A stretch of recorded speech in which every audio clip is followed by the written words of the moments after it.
बीते दिनों में लगातार असामान्य बारिश तो हमने देखी, लेकिन लगातार बारिश होने के बाद अब असामान्य गर्मी भी हम देख रहे हैं। बीते अगर हम सालों की बात करें तो 1 लाख से भी अधिक ऐसे वर्ष हो गए जिसमें इतनी ज़्यादा गर्मी नहीं हुई। सर, हम देख रहे हैं कि लगातार पहले तो बहुत ज़्यादा बारिश हुई, लेकिन अब जो है गर्मी भी जो है रिकॉर्ड तोड़ रही है। और अगर हम बीते 1 लाख साल की बात करें तो इतनी गर्मी नहीं देखी गई जो इस महीने में इस समय देखी जा रही है। देखिए, अगर हम दिल्ली या नॉर्थ वेस्ट इंडिया की बात करते हैं तो बीते महीने में हमारे पास जुलाई का जो महीना ख़त्म होने पर आया है उसमें नॉर्मली रेनफॉल हमारे पास होती रही है। लेकिन ये एक मानसून का पैटर्न होता है कि एक्टिव और वीक फेज़ आता रहता है हमारे पास। जब भी एक्टिव फेज़ आएगा उस समय हमारे पास अच्छी रेनफॉल होगी और आप देखेंगे कि उससे गर्मी से राहत मिलेगी।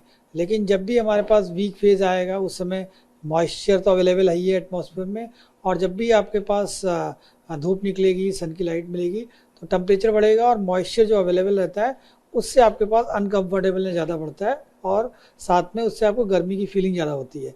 तो ये मानसून का जो अभी टाइम महीना चल रहा है इसमें एक्टिव और वीक फेज आने से ऐसा होता है।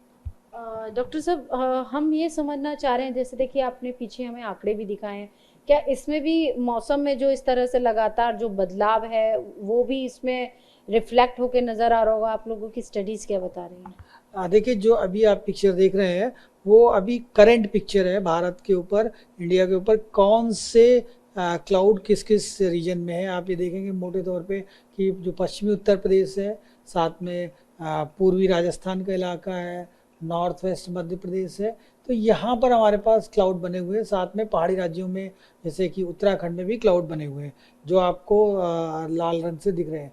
तो इन एरिया में हमारे पास रेनफॉल अभी चल रही है और इसके चलते इन जगहों पर थोड़ी सी राहत है। और उत्तराखंड और हिमाचल प्रदेश देखेंगे तो हैवी रेनफॉल होने के भी चांसेस बन रहे हैं हमारे पास।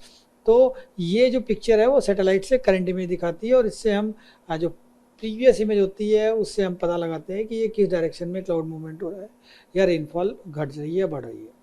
डॉक्टर कुलदीप, हम एक स्टडी भी आई है main university climate change institute द्वारा।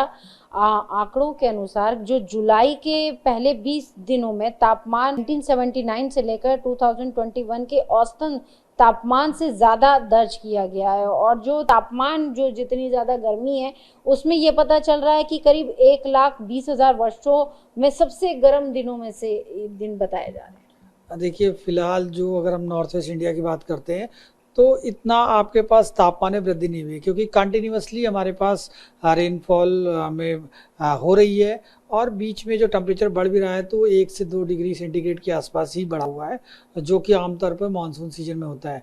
जहाँ तक कि 1 लाख साल की बात कर रहे हैं तो वो क्लाइमेटिक स्टडी हो सकती है, लेकिन फ़िलहाल जो नॉर्थ वेस्ट इंडिया के हिसाब से बात करते हैं तो वैसी सिचुएशन हमारे पास नहीं महसूस हुई है, स्पेशली जुलाई के महीने में, जो कि मानसून का मेन महीना होता है। और जो फ़िलहाल जो हम लोगों के आंकड़े अवेलेबल होते हैं वो लगभग 100 सालों के होते हैं आईएमडी में। अच्छा।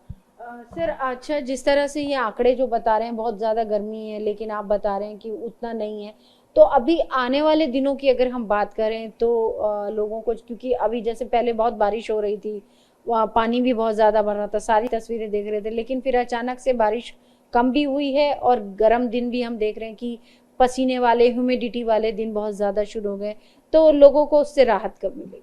देखिए, पहली बात तो ये है कि जो टेम्परेचर बढ़ने का वो उन्होंने एक ग्लोबल फिगर दिया हुआ है, उसमें सिर्फ इंडिया ही नहीं, जो दुनिया के सारे देश हैं उनके हिसाब से है। लेकिन फ़िलहाल अगर इंडिया के हिसाब से देखेंगे या नॉर्थ वेस्ट इंडिया का देखेंगे तो उतना हमारे पास नहीं, नॉर्मल या थोड़ा सा 1-2 डिग्री जब भी धूप खुली है तो उस समय आया हुआ है जुलाई के महीने में।